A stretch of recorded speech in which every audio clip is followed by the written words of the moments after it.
Okay, now let's turn to the United States. We did something like it. Mr. Tsipras likes to say that Syriza's just doing what FDR did. So I want to begin by again reminding you about a little history. This time it's our history, FDR. It's 1933. We've got a collapse of capitalism, worse even than the one we've had since 2008. It's really bad. 25% of our people are unemployed. Poverty is everywhere. You know, many of you read, I don't know, John Steinbeck, Grapes of Wrath, Mice or Men. Remember those descriptions? A lot of people were like that. A lot of people waited for the coal car to come by on the freight train because little bits of coal would fall off and the children would go and get them because they're the only way you keep warm, etc., etc., etc., etc. Much good American literature was produced out of that misery. But something interesting happened. Again, Greece is an interesting example. The American people reacted to that misery, the collapse from the roaring 20s into the miserable 30s, by getting angry at rich people and at corporations, big time. Starting in 1933, millions of Americans who had never been in a union, who came from families where no one had ever been in a union, joined unions. It was the greatest organizing drive in American history. Unions have never achieved that before, and they've never achieved anything like it since. In a matter of 2 or 3 years, millions of Americans joined a union to save them from the horrors of the Depression. Working together with the unions, organizing, were 2 socialist parties, not just one, 2. A kind of reformist, middle-of-the-road one, and what we now call Trotskyite one. The Socialist Party and the Socialist Workers' Party, for those of you who know your history. And also working with them was the American Communist Party.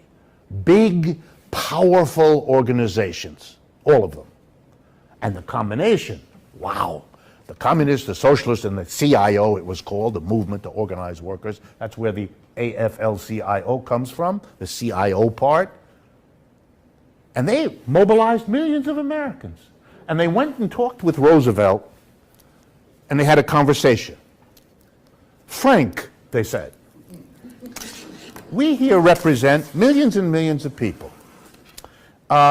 We like you, you're a Democrat, and compared to Republicans, we probably like any Democrat, but nonetheless, we like you, and we want to support you.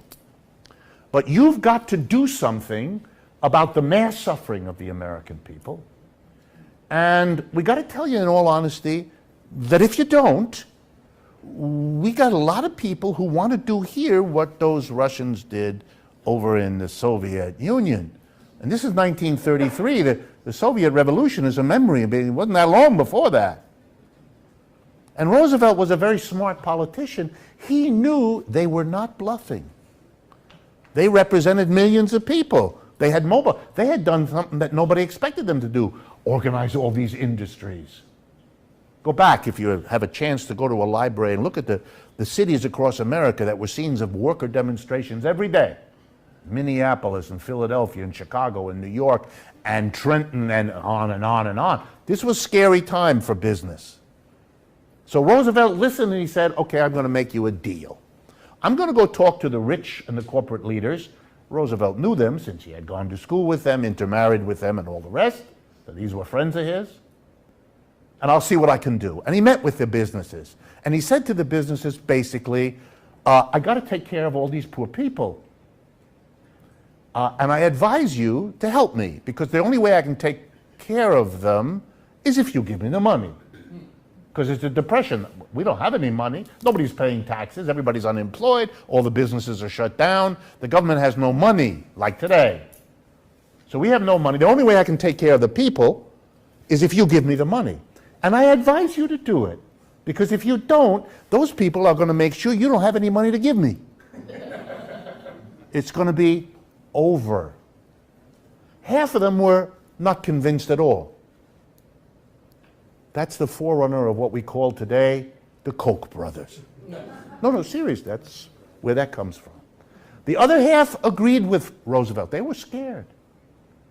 With half of the business community and the rich in his pocket, he went back to the coalition of the CIO, the socialists, and the communists, and he said, okay, I got a deal.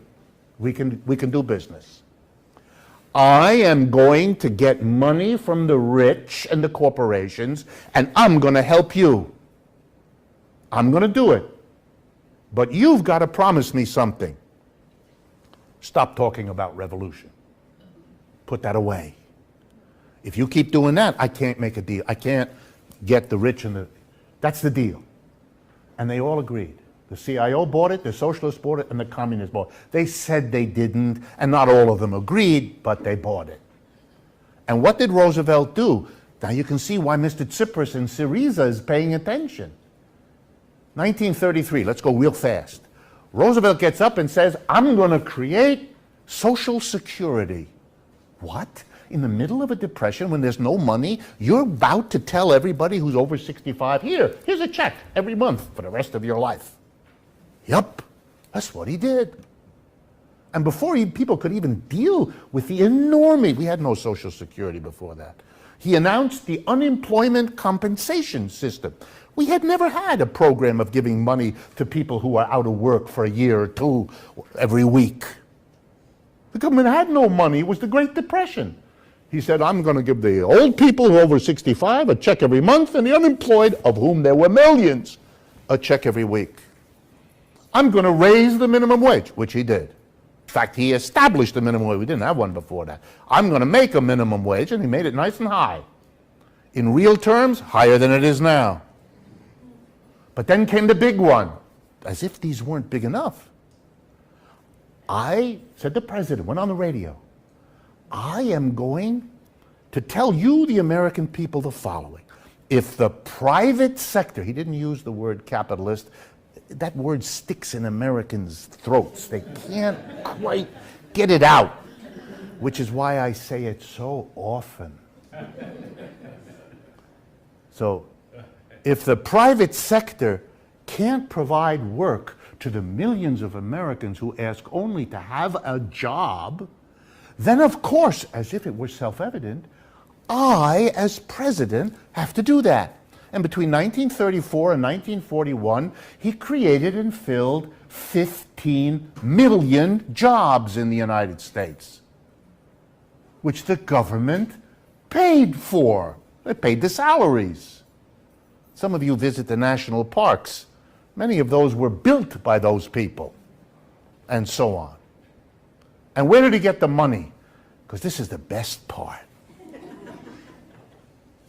He taxed corporations and the rich. I got to say it again. In an American audience, most of you will pretend you didn't hear what I said. He taxed corporations and the rich. A lot. That's where the money came from. Because that's where the money always is to solve these social problems. You know it, I know it, and unfortunately, they know it. But he did. Let me give you just a couple of examples. The top income tax bracket that Roosevelt was in favor of. Well, let's deal with the top he ever asked for. State of the Union message, 1944. We're in a war. In a war. He sends a message, Roosevelt, president, to the Congress. I propose that the top bracket, the top income tax rate on the richest people be, ready? 100%. See, you're laughing because you don't know your own history. What does that mean? Here's what it means. Every dollar over $25,000 a year, that was the cutoff then, that would be about $380,000, $390,000 a year now. Every dollar over $25,000 you get, you don't get. We get it. 100%. We take every dollar. The president proposed a maximum income. That's what that means. The maximum income you get is 25. And if you get more than that, you ain't getting it. He sent the message. The Republicans, doing what the Republicans are supposed to, went ballistic. yelling, screaming, until a compromise was reached between the Republicans and the Democrats, which they then sent to the president, who signed it, making the top bracket in 1944 94%. Every dollar over 25 you got to keep 6 cents, and the other 94 cents went to the government of the United States. Now, I studied economics in college, and what my textbook said would happen if you were to lose, let's say, 4 million manufacturing jobs. Who here studied economics? Someone did. So what did your textbook say would happen? Retrain, reskill, higher productivity work, economy grows, all is well, right? You remember that from macroeconomics, that you got to be in, and then forgot? That's fine. I got an A. So that is what the macroeconomics textbook says. And then it turns out in real life, when you go look at the numbers of what happened to manufacturing workers in Michigan or Indiana, 40 to 44% of them left the workforce and were never heard from again. Now, how did they survive? About half of that group filed for disability. There are now more Americans on disability than work in construction. 20% of working age adults in some parts of the country. And if you go to these communities, you can see it. There are just a lot of people on disability. Now, are they genuinely disabled? Yeah, a lot of them had genuine injuries, because if you're working in a manufacturing plant for 12 years, like, you probably have something messed up. But would they prefer to be working? Like, in most cases, yeah. And so what happened to the manufacturing workers is almost certain to happen to the truckers. It's like there is going to be no magical realignment. You're not going to take 500,000 middle-aged men and turn them into coders or whatever ridiculous fantasy someone is peddling. And the other aspect of it too is that it's like, why on earth do you think you're supposed to try and turn a truck driver into a software engineer? Like, reflect on that for a moment. And the reason is that we define ourselves by economic value at this point. It's like, if you don't have any economic value, then we have to turn you into something that does, even if it makes no sense in the world to think that we can do it. So I'm meeting with various legislators in DC being like, guys, what are we going to do? We're in the third inning of the greatest economic and technological transformation in the history of the country. What is the plan? And what do you think they said to me when I said, what is the plan? There's no plan. They looked at me like I was speaking another language. The responses I got were, we can't talk about that. We should study that. And we must educate and retrain Americans for the jobs of the future. And then I said, guys, I looked at the studies. Do you all want to guess how effective government-funded retraining programs are? 15%? Yes, 0 to 15%. We're terrible at it. And so then when I said, we're terrible at that, then the legislator would be like, well, I guess we're going to get better at it then. And then they'd just go back to their lunch. And I'd just be like, holy shit. Like, is this what passes for thinking, at this point? Are we so far gone as a country that we're not even reckoning with the fundamental changes that are devastating our communities? Yeah, that's where we are. That's totally where we are. So then I go home, I'm steeped in this knowledge, this certainty, this dread. And keep in mind, I'm one of the most celebrated social entrepreneurs of this generation. I get medals, awards, accolades, like, for being the guy who created thousands of jobs around the country. And I am 100% certain that my work, as proud as I am of it, was pouring water into a bathtub that has a giant hole ripped in the bottom. And no one's going to do a damn thing about the giant hole. So then I went home and was like, okay, like, what is the plan? What are we going to do? And I have 2 young kids who are 6 and 3. And so literally, like, I'm looking at them being like, am I really just going to raise them in this country that's going to disintegrate around them and just, like, start trying to sock money away so that we can, like, have a bunker like some of my richer friends? Like, is that really the plan? And that struck me as deeply pathetic as a plan. And so I said, okay, what is the actual plan? Like, what am I going to do? And then I thought, well, in order to make it so that the people that Polly is worried about, like, that the people will do better, you have to actually redesign our economy. You have to, like, change the rules so that we don't value ourselves solely as economic inputs, but we value ourselves intrinsically. Like, maybe we're worth something even if our truck starts driving itself, or the AI is better than us at reading the radiology film, or, my mall closes and, like, I'm a 39-year-old woman who works in the mall. So we have to start looking at valuing ourselves at some other mechanism than the marketplace, because the marketplace is about to turn on us in epic, catastrophic fashion. And so it's like, okay, how do you make that happen?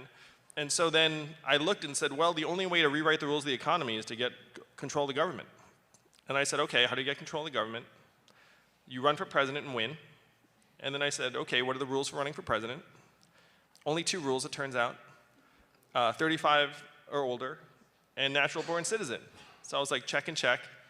And then I was like, and then check number 3 is I went to my wife and was like, hey baby, I think I'm gonna run for president. And then she was like, that's nice, like, you know, pass the sauce. So that's how I came to run for president, on a platform of universal basic income, which is that we have to start putting $1,000 a month in the hands of American adults as soon as possible, which would enable tens of millions of people to make effective transitions. And as a parent, what excited me the most about this was that the data very clearly shows it makes children healthier and stronger, it improves nutrition, it improves graduation rates, it improves mental health, it improves relationships, domestic violence goes down, hospital visits go down. It actually just makes life better for people. If you're interested in female empowerment, there are millions of American women who right now are in exploitative or abusive jobs or relationships, or are doing work that is unrecognized by the market. Like my wife. My wife is at home with our 2 boys, one of whom is autistic, and what does the market value her work at? 0, unfortunately. You know, she gets the big goose egg. GDP, the same thing. When I know she's working much harder and doing more important work than certainly like the average hedge fund analyst or whatever it is. And so we have all of these perversions baked into our valuation of ourselves based upon what the market says is important or valuable. And so you create this universal basic income, which is not my idea. Thomas Paine was for it at the founding of the country, called it the citizen's dividend. Martin Luther King championed it full on the last year of his life in 1967 before he was killed.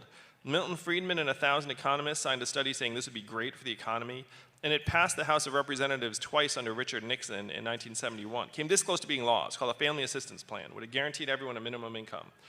And the reason it didn't pass was that Democrats in the Senate wanted a higher income threshold. And then 11 years later, one state passed a dividend where everyone in that state now gets between $1,000 and $2,000 a year. And what state is that?